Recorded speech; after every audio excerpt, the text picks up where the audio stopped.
For those of you that are new to shoulder mobility work, it can be quite difficult to disassociate your scapula from the rest of the shoulder and the rest of the body when you're doing your rotations. So I'm just going to break this most basic of scapular rotations down for you into each individual section, just so you can start to rotate the scapula and really feel the scapula moving rather than the rest of the body. So best way and the most easiest way to do your scapular rotations is to have your hands by your side, either in your pockets, or it's a good idea to have some kind of clothing on that you can grab onto. That will stop your arm doing this, because a lot of time we can start to move the arm forwards or backwards and take a lot of the rotation through the scapula away through the compensation. So try and keep that glued to the side. That's the aim of grabbing our clothing down by our sides. So first thing we do is elevate the shoulders. So by elevating the shoulders, that will bring your scapula up towards the ears. So that's the first thing we do. Nothing compensates, so everything stays dead set in line. It's just the scapula, the shoulder blades that are moving up. From here, we push them as far away down from our ears as possible. Keep our arms locked. Keep nice tension through the core and through the rest of the body. Just focus on elevation of the scapula, depression of the scapula. Remember, don't arc the back or bring the back rounded forwards like this.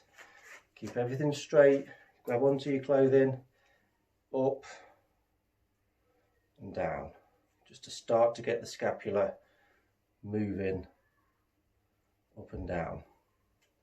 What we also want it to do is move around the rib cage. So staying in this depressed position, I want you now to roll the shoulders forwards, keeping those arms locked, and then really retract them, sticking the chest proud as we try and squeeze a golf ball between our shoulder blades. So nice strong squeeze. Remember, arms stay here. And then do a couple of reps like that. So forwards, really protract the shoulders. So now we're trying to move the shoulder blades as far away as possible from each other. And then we reverse that by trying to squeeze the shoulder blades. And protract, arms stay locked, core stays tight.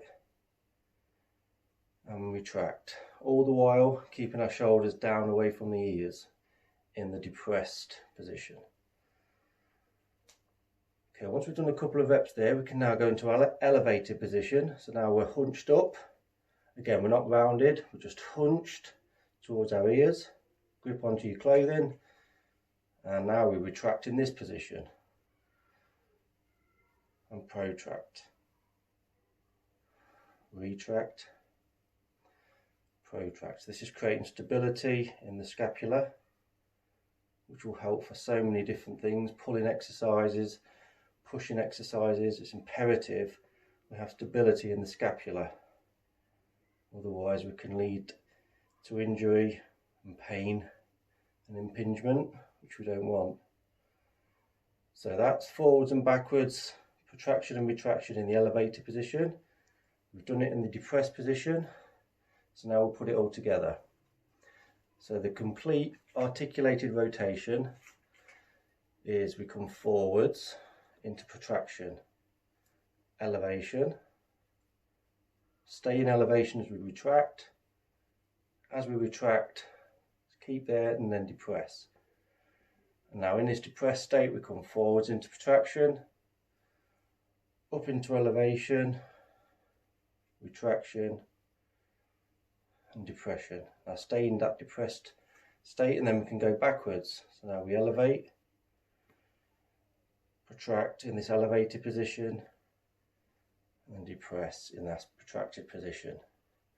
Now we can start, once we've got control of that, we can start creating mini circles. Don't go too much and lose the body position, so we don't want to go too quick and start compensating through the rest of the body. Make sure it's controlled, slow, maybe take 3 to 5 seconds one way and then reverse it. Always go both ways. So that's the full controlled articulated rotation, which is the the scapular car. But you can always just break it down, just make it simple before you start overcomplicating it to start with. So whether you're sat at your desk watching TV, just go through elevation, depression, retraction of the shoulder blades, elevation of the shoulder blades. Keep our core tight. Get a nice squeeze in each position. So for a lot of our pushing moves will be protracted. So if we was to work towards a lot of the stronger body weight exercises like the planche, we'll be in this protracted state, depressed away from the ears. A lot of our pulling, we're retracted and again depressed away from the ears. Handstand work will be elevated and protracted. So if we can get strong and stable at the most basic positions, it will help for all our future body weight work or general shoulder health and stability and strength from the outset. So remember, try and keep things moving. Couple this with the other exercises I've been posting or will be posting. Make it into a 10-minute mobility routine each day. Really help those shoulders become stronger, more stable, and create more range of motion, which is what it's all about. But it's being strong in that range of motion too.